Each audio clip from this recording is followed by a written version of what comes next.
Beratus-ratus zikir. Asmaul Husna je 99. Lain daripada Asmaul Husna lagi ada ya, beratus. Tapi yang paling utama apa dah? Iaitu la ilaha illallah. Sebab kalimah la ilaha illallah itu dipanggil afdaluz zikri. Apa berarti afdaluz zikri? Zikir yang paling afdal, zikir yang paling utama. Sebab kita nak zikir, tu imam selalu baca afdaluz zikri fa'lam annahu la ilaha illallah. Sebaik-baik zikir yang utama zikir, ketahuilah olehmu, iaitu kalimah la ilaha illallah. Ya. Sebab dia dikatakan sebaik-baik zikir, seutama-utama zikir. Sebenarnya la ilaha illallah ni banyak namanya. Dipanggil kalimah syahadah, dipanggil kalimah tauhid, dipanggil afdaluz zikri. Ada juga yang memanggil dia dengan kalimah tauhid. Ada yang memanggilnya dengan kalimah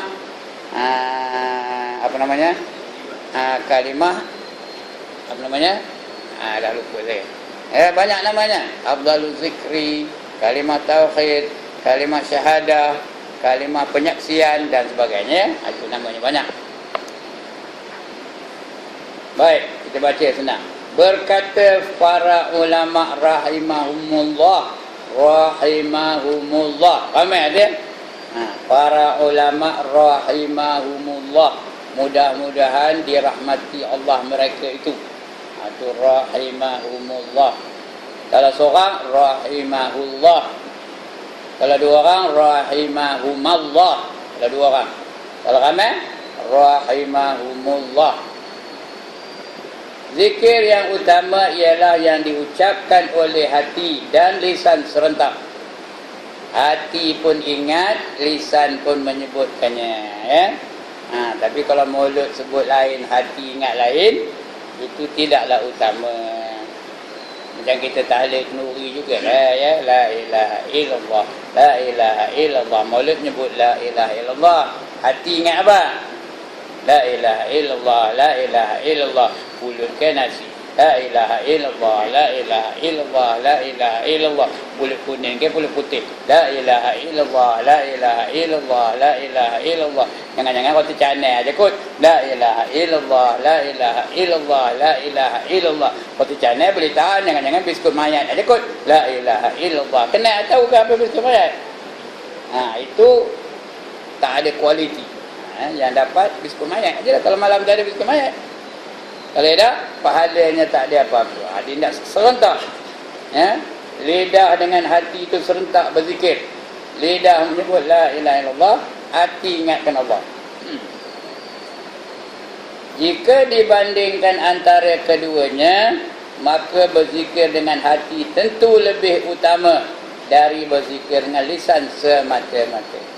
Kalau dua-dua itu dibandingkan, yang mana lebih baik? Dari zikir dengan hati ke berzikir dengan lidah? Yang mana lebih baik? Dengan hati lebih baik. Karena hati itu menjadi raja kepada sekalian anggota kita. Ala wa inna fil jasadi mudghah, kata di Nabi. Ketahuilah bahawa dalam diri kamu itu ada segumpal daging. Idza salahat salahal jasadu kulluh. Bila baik daging itu, baiklah seluruh anggota kamu yang lain. Wa idza fasadat fasadal jasadu kulluh. Kalau binasa hati itu, kalau rosak hati itu, rosaklah anggota-anggota kamu yang lain. Ala wahyal qalb. Ketahuilah yang dikatakan daging itu ialah hati. Kalau hati baik, mata pun baik, lidah pun baik, telinga pun baik. Kalau hati beriman, seluruh anggota yang lain itu juga turut beriman. Tapi kalau hati itu kafir, hati itu ingkar, hati itu jahat, seluruh anggota lain pun jahat juga, mengajak buat yang jahat. Macam malam ni, tuan-tuan dan perempuan datang ke masjid ni, siapa nyuruh? Kaki ke, mata ke, telinga ke, tangan ke, hati. Yang siapa nyuruh datang? Hati yang nyuruh, itu yang datang tu, ya. Kalau hati tak open dah, tak adalah, kejap je, itu dah cabut. Dia bergantung kepada hati. Itu Itu dia ya. Jadi kalau serentak hati itu yang lebih utama. Dari berzikir dengan lisan semata-mata. Sebagai penjelasan bahawa makna zikir dengan hati itu hendaklah bentuk zikir yang disebut oleh lisan. Lisan sebut la ilaha illallah, hati pun sebut la ilaha illallah. Ya, yang disebut oleh lisan itu hadir di hati. Dan turut disebutkan oleh hati juga. Baru bermakna zikir itu. Ya, kalau tidak baik juga dia boleh nyebut yang bukan-bukan tu, elok dia sebut la ilaha illallah ya. Bukan tak dapat pahala, dapat pahala juga. Tapi yang lebih elok kita sebut la ilaha illallah, hati pun sama-sama menyebut la ilaha illallah. Baru dia baik, baru dia betul-betul bagus. Umpamanya jika seorang yang berzikir itu disebut oleh hati, ya, jika orang yang berzikir itu menyebut di lidahnya la ilaha illallah, demikian pula turut disebut oleh hati. Ini contohnya dalam kitab ni ya. Kalau zikir lidah tu menyebut la ilaha illallah, hati sebut apa? Juga la ilaha illallah.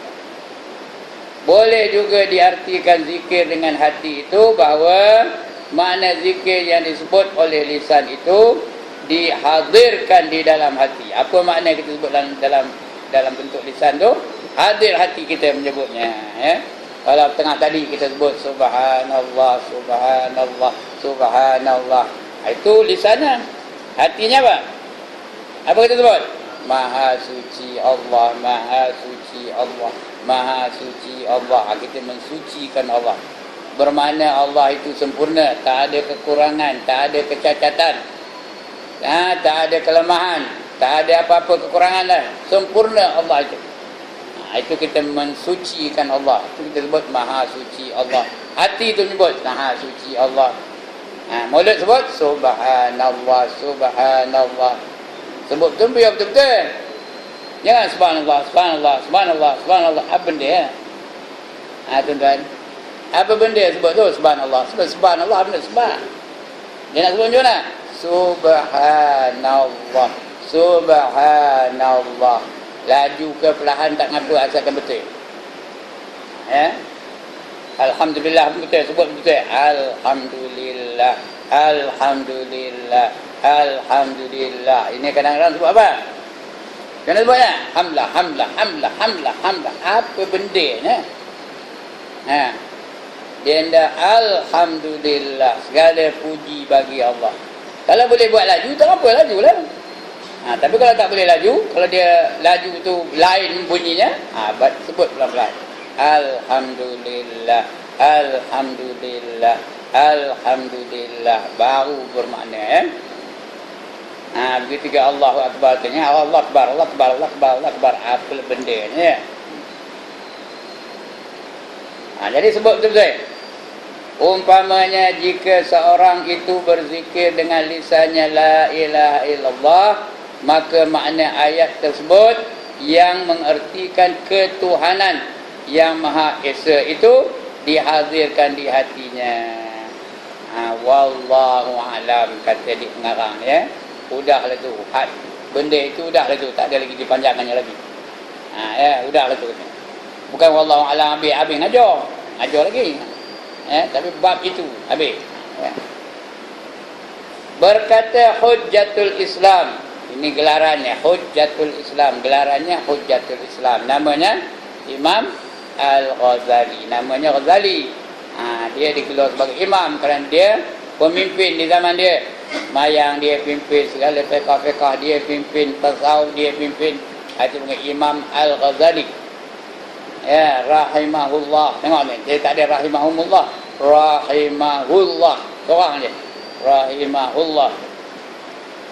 Kata Imam Ghazali, zikir itu terbagi kepada 4 kategori. Ada 4 kategori zikir. Pertama, zikir dengan lisan sahaja. Dapatlah pahala lisan tu ya. Daripada nyebut benda yang bukan-bukan tu lebih baiklah zikir. Daripada nyebut yang carut-carut tu lebih baiklah zikir ya. Lebih baik menyebut benda yang sia-sia tu zikirlah. Yang kedua, zikir dengan hati. Ini lisan tak bercakap ya. Hati saja. berserta dengan lisan. Itu cara paksa, dipaksanya lisan untuk bercakap. Di samping itu hati juga, hati dia juga berzikir. Itu dipaksanya. Ini nak kena latih dulu ni, dipaksa dulu. Nak berlatih kena paksa dulu, paksa. Baru dia jadi budaya. Dia jadi cara hidup. Dia dah jadi rutin. Bila dah dipaksa, lama-lama dia jadi rutin. Yang ketiga, zikir dengan hati yang dibantu dengan lisan tanpa paksa. Bila dah latih, tak ada paksa lagi dah. Macam kita berzikir, tak ada paksa lagi. Kalau lidah, cuba tengok orang berzikir, mana banyak? Subhanallah, subhanallah. Udahlah subhanallah, mati aja. Subhanallah, subhanallah, subhanallah, subhanallah, subhanallah. Tak datang juga hamdan ni. Subhanallah, subhanallah, subhanallah. Itu apa tu? Pasal tak ada berlatih. Dia mula-mula tu nak dipaksa dulu. Maknanya lidah dia je bercakap, hati tak bercakap. Itu dia. Dibantu dengan lisan tanpa paksa, itu yang lebih baik tadi ya. Zikir dengan hati yang dibantu dengan lisan tanpa paksa. Yang ketiga. Yang keempat, menguasai zikir dalam hati dan menumpukannya. Ini sudah sampai kepada peringkat muntaha namanya. Muntaha tu dah tertinggi lah, advance ya. Dah peringkat muntaha, dah terhenti lagi dah. Tak ada lagi yang lebih maju daripada itu. Hati dan lisannya sama-sama, tak payah paksa, terus aja. Istiqamah pula tu. Tapi kena latih lah. Sebab kalau kita ngaji tarekat, dia ada latihan-latihan tertentu. Satu hari baca berapa ribu kali. La ilaha illallah berapa kali. Lagi qul huwallah berapa kali. Dibaca tu. Kalau tak berlatih, tu tak buat lah. Itu yang lepas salam getik benar berzikir. Sini tak ada yang menolong mati dengan saya, sini tak ada. Pasal apa? Pasal tidak dilatih. Lepas salam apa bah? Kumbah. Lepas salam kumbah. Getik benar dia berzikir tu. Nak sebut nama Allah pun getik. Kalau ada apa? Apa buatnya? Kalau ada apa berbuatnya? Tunduk aja. Tunduk apa? Tunduk tidur lah tu. Ni. Naknya subuh. Itu yang pelik tu. Subuh tu bukan kayak baru bangkit dari tidur. Baru bangkit dari tidur. Pelik ke tak tu? Dia baru bangkit dari tidur. Nampak? Itu lebih pelik. Sini tak ada, jangan menolong mati nak saya dah. Saya tak nak ngata tuan ya. Sini bagus. Itu dia. Pasal apa? Pasal tidak berlatih. Kalau dia berlatih, dia akan apa? Akan berzikir dengan penuh hati. Tak ada payah bagi dia, tak ada susah bagi dia. Seronok dia berzikir. Kemudian Imam Ghazali memberi interpretasinya dengan berkata yang pertama sedikit faedahnya. Yang nombor satu tadi, sedikit faedahnya dan lemah kesannya. Tak berapa mendidik hati kita. Kalau yang pertama tu, iaitu berzikir dengan lisan aja, hati tak berzikir. Faedahnya sikit, pahala dapat, ada faedah, bukan tak ada faedah. Tapi sedikit benar faedahnya. Jadilah dapat kosong ya. Itu kata Imam Ghazali. Sedikit benar faedahnya. Dan lemah kesannya pun tak berapa kuat. Yang ni apabila lisan berzikir sedang hati lalai. Demikianlah komentarnya. Demikianlah komentar Imam Al-Ghazali. Memang benar bahawa berzikir dengan lisan sedang hati itu lalai, kurang faedahnya dan manfaatnya. Akan tetapi lebih baiklah daripada tidak berzikir sama sekali, ataupun berzikir dengan perkataan yang apa? Yang melalaikan, perkataan yang lara. Bercakap-cakap hal-hal yang tak ada kena-mengena dengan agama. Cerita pasal sokan, cerita pasal bola sepak. Malaysia tak Indonesia kita kalah ke dia. Kita itu. Apa faedahnya? Lantak ni lah siapa menang tu. Dia main cerita bola sepak ni, ingat dia ustaz ni tak reti bab bola sepak ke? Lagi dia dulu bola sepak daripada tuan-tuan. Apa faedahnya? Apa tak faedahnya? Saya dulu ada faedah, dapat duit. Tuan-tuan berdapat? Nyorak beriam nak kerja cerai pergi. Apa dapat? Saya dulu dapat duit. Pergi sekali pergi tu kata dapat apa kata? That was once upon a time. Yang tahu-tahu lah, tak tahu lantak lah.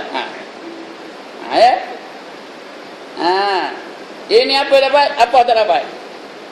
Sebab itu dengar betul-betul. The most stupid people are those who pay money to see 11 people chasing one ball. 22 people chasing one ball. Those are the most stupid people in the world. Faham ke? Faham? Tidak lah kan? Ya? Jangan duduk lah. Dia pengopi itu dulu lah, tak apa. Dapat duit. Ya? Ini apa tak dapat? Suara parah.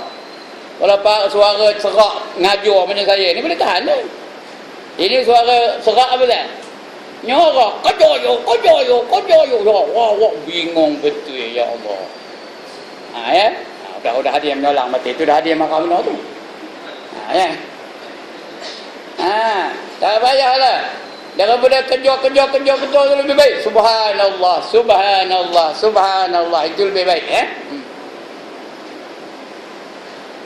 Lalu kurang faedahnya dan manfaatnya, akan tetapi lebih baiklah daripada tidak berzikir sama sekali.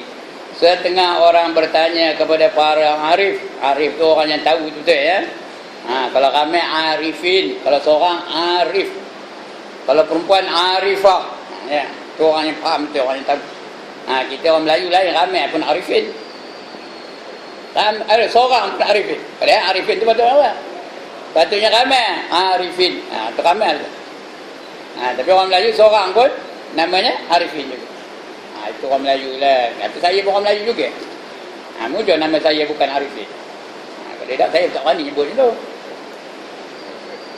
Baik. Ya. Setengah orang bertanya kepada para arif, kami berzikir kepada Allah tetapi hati kami tidak hadir. Jawabnya, bersyukurlah kepada Allah. Itu jawabnya. Bersyukurlah, boleh berzikir tu, bersyukurlah tu. Yang telah menjadikan salah satu anggota kamu berzikir kepada Allah. Maksudnya lisan tu. Syukurlah kerana lisan tu boleh menyebut nama Allah. Ya? Mata tu boleh melihat kalimah Allah. Syukurlah tu sekurang-kurangnya mata tu melihat kalimah Allah. Lisan tu boleh menyebut nama Allah. Walaupun hati tidak ingatkan Allah Ta'ala. Sekurang-kurangnya ada satu anggota badan kita yang melakukan ibadah kepada Allah, yang tunduk kepada Allah Subhanahu wa Ta'ala. Sayugia hendaknya apabila berzikir dengan lisan itu dihadirkan sekali hati untuk berzikir. Dihadirkan sekali hati itu untuk berzikir sama, supaya hati turut berzikir bersama-sama dengan sekaligus. Ya, hati pun berzikir juga. Sebab itu kalau siapa-siapa ngaji tarekat, dia ada tok guru tu ajar dia macam mana nak berzikir. Kepala tu macam mana, ya. Daripada kiri, la ilaha illallah. Daripada kiri tu balik, hentak balik ke dada kiri. Ini boleh didapati dalam kitab yang bernama Hidayatus Salikin namanya. Ada tak ngaji kitab itu sini? Tak ada ngaji? Hidayatus Salikin, tak ada baca? Bab zikir tu dulu ada? Dah tamat dah? Dah tamat dah? Dah boleh ngajar ya? Ya? Okey lah. Kalau habis kitab ni esok kita boleh baca Hidayatus Salikin balik, insyaAllah. Ya? Ya? Ustaz Amdan. Allah, Ustaz Amdan berapa tahun dah? Habis ke? Tak habis juga. Itu nama kitabnya Hidayatus Salikin. Ada kaifiat zikir di situ, ujung dia. Dekat-dekat habis tu, ujung tu kaifiat zikir. Caranya. Jadi diajar tu, adab-adab berzikir pun diajar. Fadilat berzikir diajar. Itu dalam kitab itu. Carilah ya. Ya, nama kitabnya apa? Hidayatus Salikin. Bacalah. Mana nak jumpa? Mana nak cari kitab tu? Tak ada jawab dah mana?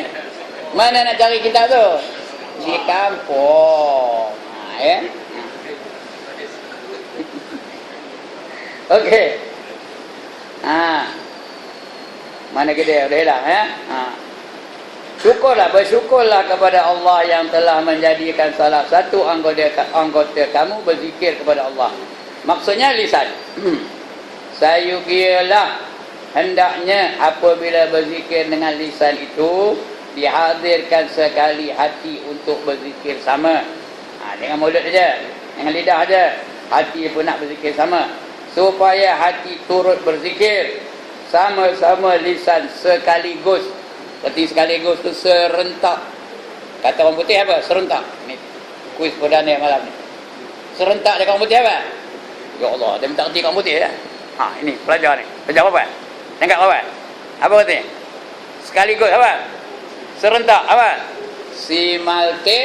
Simultaneous. Simultaneously. Cikgu bahasa Inggeris ni tahu. Ya serentak. Hati dengan mulut tu sekali nyebutnya. Simultaneous. Serentak ya. Bukan yang ini dulu, yang ini kemudian tak. Itu zikir tu. Sayugia ni kata penting. Penting kita ni bila berzikir, biar hati dengan lidah tu sama-sama, simultaneous, serentak. Supaya hati turut berzikir bersama-sama lisan sekaligus. Barangkali mula-mulanya secara paksa dahulu. Mula-mula nak dipaksa dulu ya. Hingga apabila terus dilazimkan selalu, bila kita buat selalu, dia dah jadi budaya. Bila tak berzikir rasa rugi, rasa kehilangan sesuatu. Kalau orang dah biasa macam mengaji ni aja, dah biasa datang ngaji, ada mengaji datang, ada orang mengaji datang, ada orang mengaji datang, ada orang mengaji datang. Sekali tu tak ada mengaji. Terasa tak kekosongan malam tu? Ada tak terasa? Tapi syarat dia rajin lah. Tapi kalau dia chip semua, tak adalah. Tahu chip semua. Chip semua apa? Kadang ada, kadang tak ada. Itu chip semua. Tak ada terasa apa-apa ya. Ini dia tuan-tuan. Begitu juga yang lain-lain tu. Baca Quran umpamanya. Ya? Kalau tak ada hari tu, rasa kehilangan sesuatu. Rasa kekurangan benar dalam hidup kita ni. Baca Quran. Lepas tu lazimkan baca Quran. Lepas subuh, tapi salahnya kumpul 5-6 orang baca Quran. Bersama. Seorang cek, yang lain baca. Buat hari-hari. InsyaAllah akan jadi budaya hidup. Ya. Kami di kampung tu sekarang sedang buat ni. Tahu dah berapa tahun dah? 8 tahun dah lebih. Tiap-tiap lepas subuh baca. Bukan banyak benar. Separuh muka je. Lebih kurang 5-6 ayat sehari. Seorang baca, seorang cek. Seorang baca, seorang cek. Seorang baca, seorang cek. Daripada Alif Lam Mim, sekarang ni, esok insya-Allah akan baca surah Ar-Rahman. Berapa juzuk berapa tu? Ar-Rahman juzuk berapa? Juzuk 27. Lagi 4 juzuk habis. Tamat. Baru ulang balik. Sudah jadi budaya. Tiap-tiap hari apa tu. Yang lain tu nengok. Jelik saja. Nak serotil, segan. Demel tu segan tau. Bukan tanda. Segan. Tahu ke demel? Demel tu tahu ke? Segan tengok. Tak tu bukan tanda. Tapi dah takut. Takut suruh baca. Bila ada seorang, sekali je. Betul dah lebuh. Pasal kena tegur. Bila kena tegur, tak nak datang dah. Ada seorang tu tahan seminggu. Lebuh. Pasal apa? Pasal tak suka kena tegur. Padahal ditegur tu untuk kepentingan dia, bukan untuk orang lain. Untuk dia yang patutnya dia nak dibetulkan bacaan dia. Itulah dia manusia ni. Macam ragam. Jadi mula-mula cara paksa dahulu, sehingga apabila terus dilazimkan selalu, maka kelak hati akan merasa kelazatan berzikir itu. Begitu juga zikir tu, nak dipaksa-paksa, baru dia ada lazat lepas itu. Kalau dah ada terasa lazat, orang lain balik, dia berzikir lagi. Ada tambahan-tambahan zikirnya. Tambah lepas subuh tu, ada tak zikir yang namanya ayat 10? Ada tak? Tak ada ngaji dah mana ya. Tak ada baca kitab itu. Tak sampai situ lagi Ustaz Hamdan dah pergi ke lain ya. Ada lepas subuh tu digalakkan kita membaca ayat 10. La ilaha illallah wahdahu la syarikalah. Lahul mulku wa lahul hamdu yuhyi wa yumiit. Wa huwa hayyul la yamut. Biyadihil khair. Wa huwa ala kulli syai'in qadir. Kalau lalu baca 100 kali, 100 kali, 100 kali. Tak lalu 100 kali, 70 kali. Tak lalu 70 kali, 10 kali. Itu baru satu ayat. Ayat yang kedua, la ilaha illallahul malikul haqqul mubin. Baca 100 kali ke, 70 kali ke, atau 10 kali. Ayat yang ketiga, la ilaha illallah wa la ilaha illallahul malikan. La ilaha illallahul wahidul qahar rabbus samawati wal ard wa ma bainahumal azizul ghaffar. 10 kali atau 70 atau 100 kali, ikut kemampuan. Yang keempat, subhanallah walhamdulillah wa la ilaha illallah wallahu akbar. Itu yang keempat. Yang kelima, subbuhun qudusur rabbuna wa rabbul malaikati war ruh. Itu yang kelima. Ya, yang keenam, subhanallah wa bihamdihi subhanallahil azim. Subhanallah wa bihamdihi subhanallahil azim. Itu yang keenam. Yang ketujuh, astaghfirullahal azim allazi la ilaha illa huwal hayyul qayyum wa atubu ilaihi wa astaghfirullahal azim allazi la ilaha illa huwal qayyum wa atubu ilaihi taubatan maghfirah. Ujung dia taubatan maghfirah. Ada yang ketujuh. Yang ke-8, Allahumma la mani'a lima a'taita wa la mu'ti lima mana'ta wa la yanfa'u zal jaddi minkal jadd. Kalau kita wirid biasa tu ada rod, ini tak ada rod yang qoma rod, ini tak ada. Tak ada rodnya tu. Allahumma la mani'a lima a'taita wa la mu'ti lima mana'ta wa la yanfa'u zal jaddi minkal jadd. 10 kali atau 70 kali atau 100 kali. Yang ke-9, Allahumma salli ala Muhammadin wa ala Muhammadin wa sahbihi wa sallim.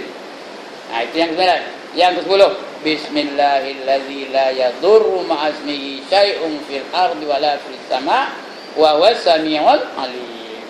Itu 10 ayat. Baca tiap-tiap hari.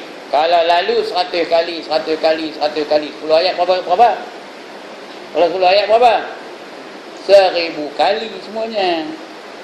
Kalau 70 kali 70 kali 10 ayat berapa?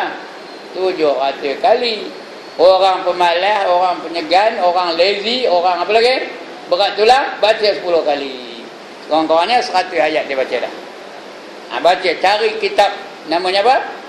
Hidayatus Salikin, bab wirid lepas subuh tu. Kalau ada kitabnya kejap saya tunjuk dalam apanya, muka suratnya. Itu zikir. Disuruh kita zikir. Sudah habis itu barulah mencari kedai, mencari roti canai. Sebelum cari roti canai apa buat? Sembahyang duha dulu. Sudah sembahyang duha baru cari roti canai. Kalau cari roti canai dulu, lepas itu tak ada sembahyang duha. Sembahyang duha dulu. Masa itu dah masuk waktu duha pun.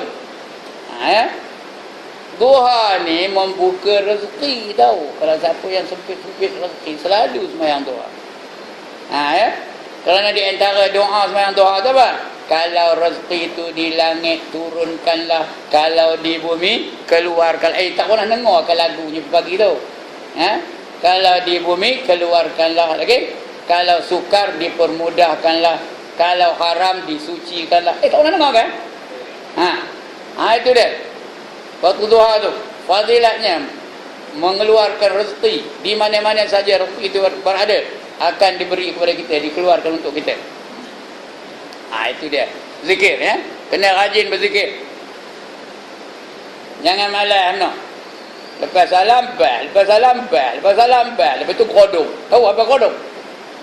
Merolok. Lepas mayang subuh merolok, lepas mayang subuh merolok. Siapa suka meroloh selepas sembahyang subuh, dia mewarisi penyakit apa kedana, apa tak ada.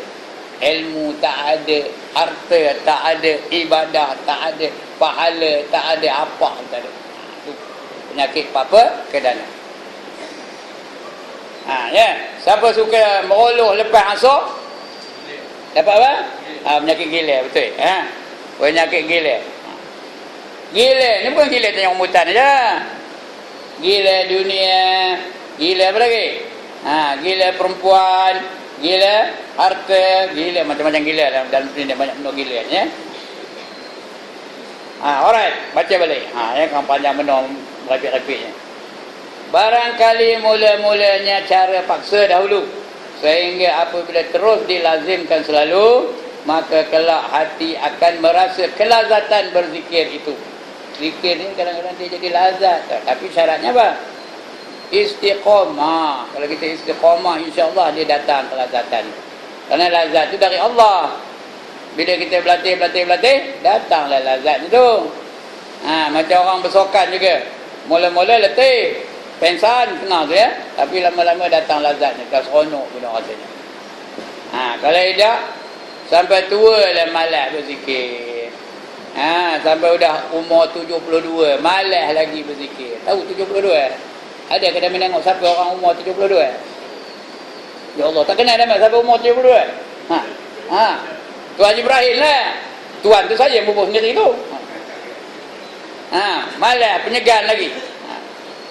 Pasal apa? Tidak dipaksa-paksa dari muda. Jadi kena paksa dulu.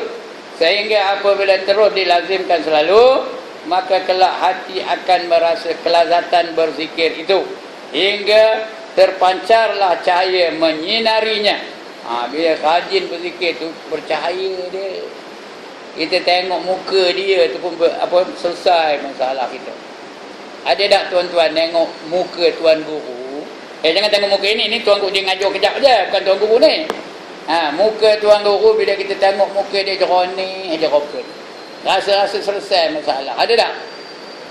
Ada ke tak ada? Siapa ada pernah tengok muka tuan guru Nik Abdul Aziz? Ada tengok tak? Mana rupanya? Ni tengok muka saya berserabut lagi. Tengok muka dia macam mana? Tenang aja. Percaya tak? Berseri-seri tak? Siapa getik tengoknya tak ada lah besok dapat syafaat dari tuan guru esok ya. Kalau boleh kita nak bersalam dengan dia, cium tangan dia, nak dapat keberkatan darinya. Ya. Berseri-seri jeroni. Tuan guru saya kata ada seorang begitu. Tuan saya kata ngajinya di Tambun tau. Siapa ada pernah singgah di Masjid Tambun? Masjid lama, bukan masjid baru. Masjid lama. Dulu ada satu orang tua, dia duduk di masjid tu, dia duduk. Tuan Haji Hussein namanya. Dia duduk di masjid tu je. Datang subuh tu cucunya ngantor. Lepas tu di masjid tu duduk sampai malam, lepas isyak baru dia ambil cucunya balik. Dia duduk di masjid je. Saya setiap hari pergi situ. Ngajar berapa nak? Ngajar belah petang. Lepas je subuh. Masa tu saya imam berapa ni tak? Dia minta tahu ke saya imam berapa ni tu. Mantan imam je dah. Lepas je subuh pergi naik motor, pergi ke Tambun. Ngadap dia one to one, face to face. Bawa kitab Aqidatul Najin, baca depan dia. Kita tengok mukanya jeroni aja rupanya. Tak ada berserabut macam muka saya ni. Jeroni aja rupanya. Dia puasa 3 kali seminggu tau. 3 hari puasa. Hari Isnin, hari Khamis, hari Jumaat. Itu dia. Duduknya di masjid aja. Berak situ, makan situ, minum situ. Elok tengah ngaji tu, datang satu Volvo berhenti. Minta dia semayangkan hajat. Anak saya ni dia nyerongin insya-Allah kata. Dia tu unjuk envelope, agaknya sekupang ke dalam envelope tu. Volvo datang. Envelope tu apa dia dalamnya? Mana saya tahu kan tapi itulah. Sekali tu tahu, cucunya datang. Minta duit, tok, buat duit tok apa nak beli ni. Kata apa benda nak belinya. Dia pun keluar tali pinggang Mekah tu. Tahu ke tali pinggang Mekah? Ya Allah, dia minta pernah tengok tali pinggang Mekah. Keluar tu berkesui-kesui not 50 tau. Terbeliak biji mata saya masa tu. Saya masa tu cikgu. Gaji beribu lah juga. Tapi terbeliak mata tengok duitnya berkesui-kesui banyak benar duitnya. Itu dia. Kenapa? Allah yang bagi gaji dengan dia. Dia makan gaji dengan Allah. Sebab apa? Dia bertakwa. Rajinnya tak ada lain beribadat, zikir, wirid aja. Bila dia bertakwa, Tuhan bagi rezeki dari sumber yang dia tak tahu dari mana datangnya. Wa yarzuqhu min haitsu la yahtasib. Ya, dapat rezeki dari sumber yang dia tak tahu dari mana datang. Itu tuan guru saya dulu. Sebab kita tengok dia berseri-seri apanya sampai dia meninggal, umur 100 lebih meninggal. Kalau dia semayang tu, dia berdiri itu macam rukuk, punyalah dah bongkoknya, macam rukuk. Tapi kalau hari Jumaat dia jadi imam, orang lain tak boleh. Pasal orang lain tak hafal sujud sejadah. Dia dah umur 100 tahun hafal lagi. Macam kitab tak pakai cermin tau. Kitab Aqidatun Najin tu kecil tu, tapi tak cermin. Saya beri benar cermin. Itu dia tok guru saya kata. Pasal apa? Dia dah rasa lazat membaca kitab, lazat berzikir, lazat beribadat, lazat benci dengan maksiat. Langsung dalam masjid apa ada maksiat? Itu dia. Jadi kalau kita nak buat apa itu, kenalah dilatih-latih, dipaksa-paksa dulu. Mula-mula paksa ngaji dulu. Yo tiap malam ngaji. Supaya kita rasa apa? Rasa ketagih dengan mengaji. Kalau tak ada majlis ilmu ala tu rasa rugi benar katanya. Dari situlah boleh beransur-ansur jadi makin lama makin baik, makin lama makin bagus. Baik, sesudah itu hati akan hadir dengan sendirinya tanpa paksa. Atau bantuan lagi, tak payah bantu, tak ada paksa, dah sentuh je, dah elok itu. Ada kalanya hati akan terus meningkat kepada keadaan tidak sabar untuk berzikir. Ada kalanya tak sabar untuk berzikir. Melonjak-lonjak nak berzikir. Berkobar-kobar rasa hati itu nak berzikir. Dan tidak lagi lengah atau tidak lalai, tidak lagi lengah atau lalai daripadanya. Ini fadilat berzikir. Udah kita baca ni ndak berzikir, udah diam. Udah kita baca ni ndak berzikir. Kali lagi ndak berzikir. Anda kalau ndak kena tahu kaedahnya macam mana, kaifiatnya macam mana. Ini kita baca kaifiat. Sebelum tahu kaifiat, nak tahu adabnya pula. Dalam Islam ni apa saja kita buat ada apa? Ada adab. Semuanya ada adab. Zikir pun ada adab juga. Ketahuilah moga-moga Allah merahmati kamu. Ndak kata ndak rahmat Allah, diam lagi. Ndak kata ndak rahmat Allah, buat apa? Buat apa rahmat Allah? Dia benda. Buat apa rahmat Allah? Untuk melayakkan masuk ke dalam syurga. Kerana kita ni kalau boleh masuk syurga pun hanya dengan rahmat Allah. Agak-agak kita semayang tadi layak masuk syurga ke? Kita ngaji kejap ni layak masuk syurga ke? Saya ngaji orang ni layak masuk syurga ke?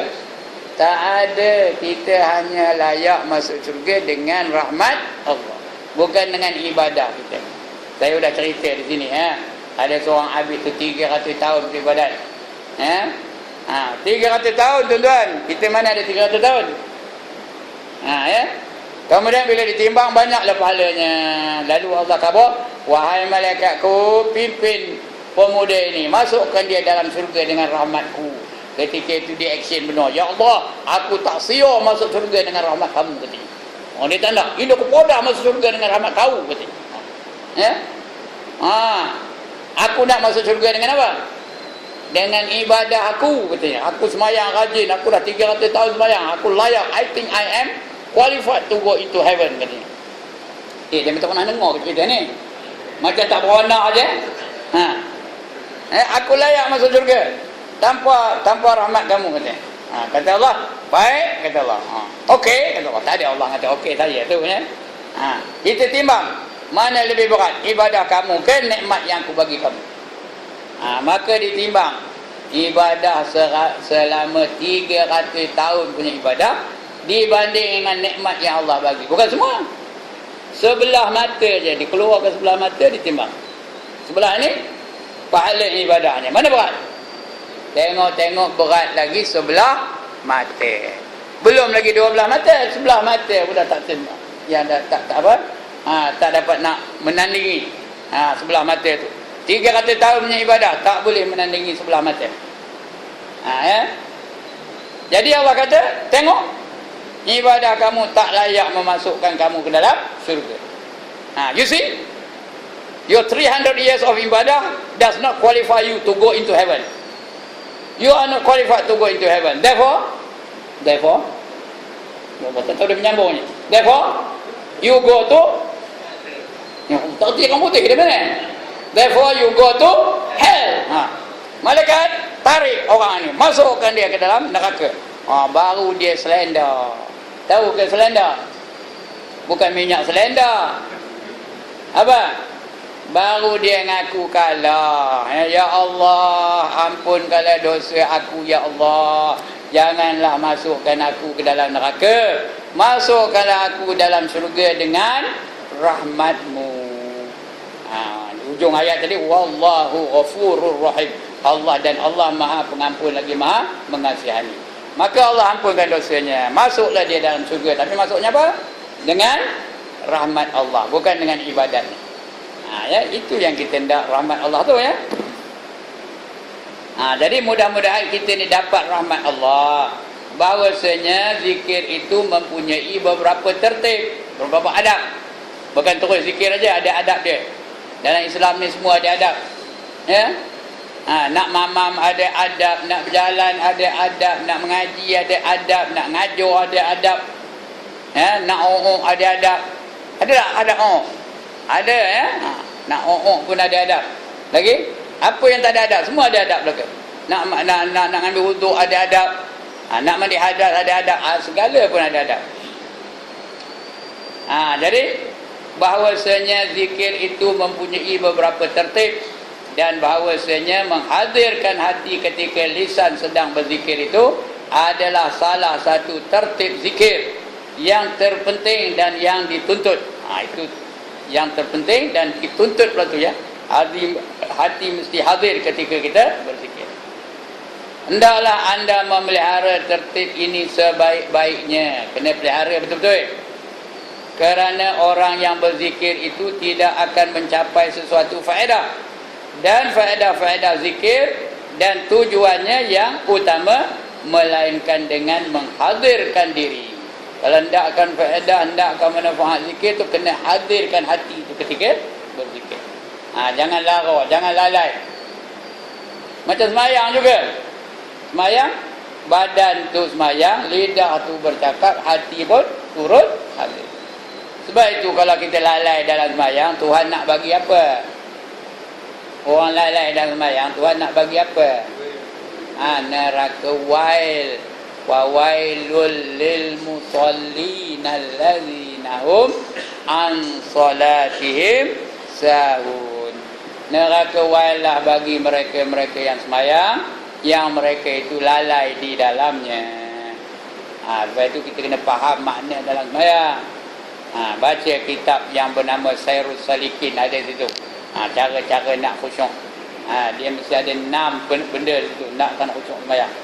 Bukan saya dah khusyuk ni dah. Ini panduan saja. Teorinya. Nak ada 6 perkara. Yang pertama mesti ta'zim. Mentakzimkan Allah Ta'ala. Membesarkan Allah Ta'ala. Yang pertama. Yang kedua, haibah. Merasakan Allah tu hebat. Bukan kita yang hebat. Allah tu yang hebat. Tu haibah namanya. Hayabata marbuta. Haibah. Itu yang kedua. Yang ketiga, hudurul qalb. Apa itu hudurul qalb? Hadir hati. Bila sebut tu kita tahu maknanya. Kawan-kawannya dalam Fatihah tu tahu maknanya. Ya? Maliki yaumiddin. Dialah yang memiliki hari akhirat. Di akhirat besok segala raja-raja tak ada berfungsi. Yang berfungsi hanya Allah Ta'ala saja. Kawannya dah tahu makna tu. Ya. Kalau kita baca je tak tahu makna, serupa orang nyanyi Hindustan lah. Lagu pandai, nyanyi pandai, tapi makna tak tahu. Ya? Saya pun pandai nyanyi. Ya hujang gelikahi, apa tu? Apa tu? Tak tahu kita. Saya pun tak tahu. Tapi sebab itu semasa dah kita sembahyang tu, sekurang-kurangnya ketika duduk antara dua sujud tu kita faham maknanya. Ketika rukuk tu kita faham maknanya. Kalau ayat-ayat yang kita baca itu tak faham, itu boleh tahan sikit lah. Boleh dimaafkan kerana dia tinggi ya. Tapi sekurang-kurangnya tasbih rukuk, tasbih sujud, tahiyat tu kita tahu maknanya. Fatihah kita tahu maknanya. Hadirkan hati ketika itu.